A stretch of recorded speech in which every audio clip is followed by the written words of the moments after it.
좋았다 나빴다 하는 슬개골 탈구. 수술이 고민이라면 저는 딱 3가지만 체크해 볼 거예요.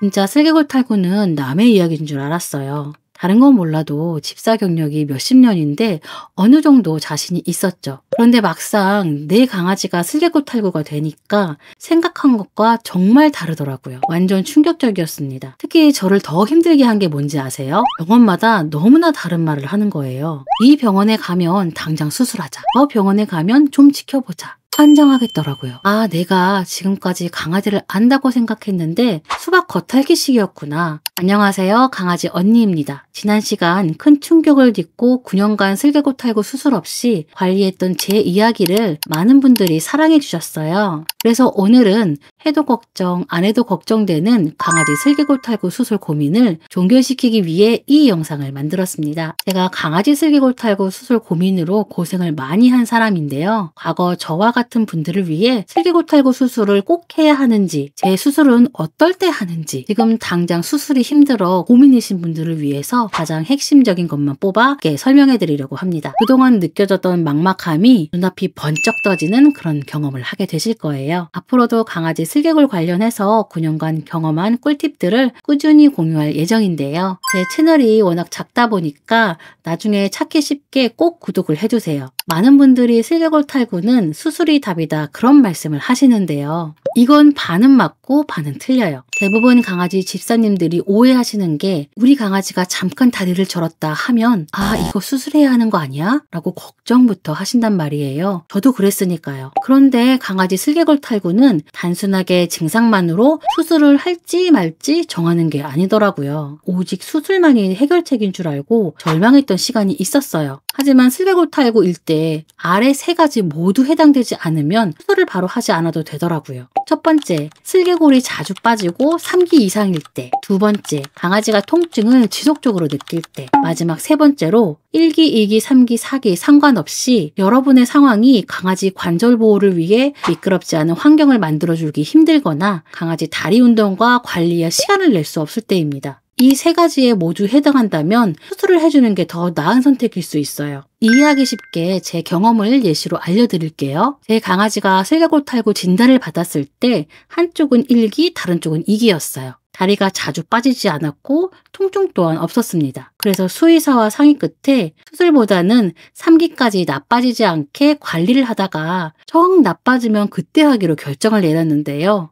이건 제 마음대로 내린 결정이 아니고요. 이런 결정을 할 수 있었던 근본적인 이유가 슬개골 탈구라는 질병의 특성 때문이었어요. 여러분 지금부터 굉장히 중요한 부분이니까 주의 깊게 들어주세요. 슬개골 탈구라는 질병은 우리나라 소형견 90%가 걸릴 만큼 흔하지만 너무나 다행인 것은 맹장이 터지거나 다리가 부러져 당장 수술을 해야 하는 위급한 응급수술이 아니에요. 국제 수의학 책에서도 1기와 2기는 환경 개선을 통한 관리를 권하고 3기부터는 수술을 하는 것을 추천합니다. 수술을 고민하신 분들은 여기까지 듣고 나면 우리 아이가 당장 수술이 필요한지 좀 더 있다가 언제 하는 게 좋은지 가닥이 꽤 많이 잡히셨을 거예요. 정리를 해보면 아래와 같은데요. 이 이미지는 캡처해 두시고 같은 고민하신 분들이 있다면 공유해 주세요.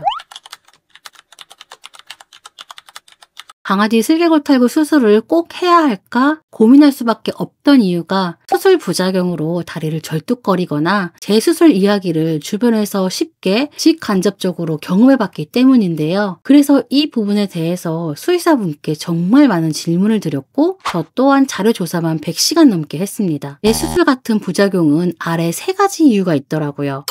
첫째, 수술은 잘 되었는데 퇴원 후 집안에서 미끄러져 넘어진 경우예요. 동네에서 2kg 조금 넘는 말티즈가 있는데요. 어느 날 1달 넘게 산책할 때 안 보이더라고요. 알고 보니까 슬개골 탈구 수술 후에 집에 온 지 일주일? 바닥에서 넘어졌다고 해요. 결국 다시 재수술을 했고 수의사분이 매트는 필수니까 꼭 깔고 조심하라고 당부까지 하셨다고 해요. 두 번째, 근육, 인대, 뼈의 변형이 심하거나 슬개골 탈구 4기 때 수술을 한 경우입니다. 너무 일찍 하는 것도 과한 거지만 너무 늦은 것도 수술 후 결과가 좋지 않을 위험이 높습니다. 세 번째, 수술 후 최소 4주에서 6주간 조심하며 안정기를 가져야 할 때 급하게 목욕을 시키거나 산책을 하는 경우예요. 우리 강아지 몸이 수술만 하면 바로 좋아지는 로봇은 아니잖아요. 정말 뼈를 깎아 홈을 파고 늘어난 근육과 인대도 잘라서 다시 붙여주는 게 슬개골탈구 수술입니다. 물론 수술하고 며칠 후 바로 뛰거나 걷는 강아지도 있어요. 겉으로 보면 괜찮아 보여 안심하기 쉽지만 몸이 회복할 시간이 필요합니다. 우리도 병원에서 퇴원한다고 쌩쌩해지는 건 아니잖아요. 마지막으로 슬개골탈구 수술을 하고 싶어도 바로 하기 어려운 경우가 있어요. 경제적인 부담도 있지만 의외로 탈구가 꽤 진행되었는데 다른 질병이 있어서 수술을 진행하지 못하는 경우인데요. 정말 다행인 건 슬개골탈구 수술은 생명이 위급한 응급수술은 아닙니다. 이건 우리 집사님들이 조금 힘들 수 있지만 선택과 집중을 해야 할 부분인데요. 우리 강아지를 오래 봐온 수의사님과 다양한 이야기를 나눠보면 좋습니다. 이런 과정을 통해 17살 제 강아지를 마취를 했던 경험이 있거든요. 요즘 들어 그런 말을 하더라고요. 결국 수술이 답이라고. 어떻게든 결국 수술하면 된다. 그 말이 맞기도 한데요. 저는 좀 다른 생각이 있어요. 일단 내 강아지는 뚝딱뚝딱 하는 로봇은 아니죠. 이 작은 생명체가 오롯이 나의 결정 하나로 힘과사를 오간다는 생각을 하면 효율적인 것보다 더 깊게 생각을 해야 한다고 봅니다. 특히 수술만 하면 다 괜찮아지겠지? 막연하게 생각하면요. 글쎄요. 아직 충분히 쓸 수 있는 이빨에 충치가 조금 생겼다고 다 뽑고 임플란트 하자는 것과 뭐가 다르겠어요. 수술이 나쁜 건 아닙니다. 필요하면 반드시 해야 합니다. 수술을 언제 할지 결정하는 게 더 중요하다고 생각해요. 우리가 물에 빠져도 다리가 바닥에 닿으면 물이 안 무섭잖아요. 왜냐하면 수심이 낮은 걸 아니까요. 그래서 제가 슬개골탈구 수술을 안 할 수 있었던 이유가 이런 계획과 기준을 세웠기 때문입니다. 1, 2기에서 오래 유지하다가 3기가 되면 수술을 할 생각이었어요. 하지만 지난 영상에서 보셨듯이 관리가 잘 되다 보니까 수술 없이 시간이 9년이나 지나 있더라고요. 참고로 주기적으로 수의사분께 몇 기인지는 체크받았습니다. 강아지 집사로 살다 보면 중요한 선택을 하는 시간이 생각보다 많은데요. 힘든 시간일 수 있지만 이런 경험이 차곡차곡 쌓이면 결국 중요한 결정을 내리는데 큰 도움이 되더라고요. 그렇지 않으면 저처럼 나중에 내가 왜 그랬을까 하면서 후회하는 순간이 찾아옵니다. 다른 집사님들은 저처럼 힘들지 않았으면 좋겠습니다. 사실 깊게 고민하고 강아지를 키워보지 않은 사람은 내가 제대로 모른다는 사실조차 모르는 경우가 많아요. 그냥 이렇게 하니까 괜찮던데 하고 지나가는 경우도 많거든요. 어려운 일이지만 하나씩 해나가다 보면 어쨌든 나중엔 내 강아지가 다른 곳이 아파도 걱정이 3분의 1로 줄어들어요. 아무튼 우리는 정말 행복하고 즐거우려고 반려견과의 삶을 선택했잖아요. 우리 집사님들이 제가 겪었던 그 막막함과 외로움을 겪지 않고 꽃길만 걸었으면 합니다. 그래서 저랑 같이 힘내서 꾸준히 하나씩 어려운 것도 헤쳐나갔으면 좋겠습니다. 오늘 영상이 조금이라도 도움되셨다면 좋아요와 구독을 꾹 눌러주세요. 그리고 다른 꿀팁을 알고 싶다면 아래 고정 댓글에 링크 남겨두었습니다. 오늘도 긴 영상 끝까지 봐주셔서 감사합니다. 다음 영상으로 볼게요. 안녕!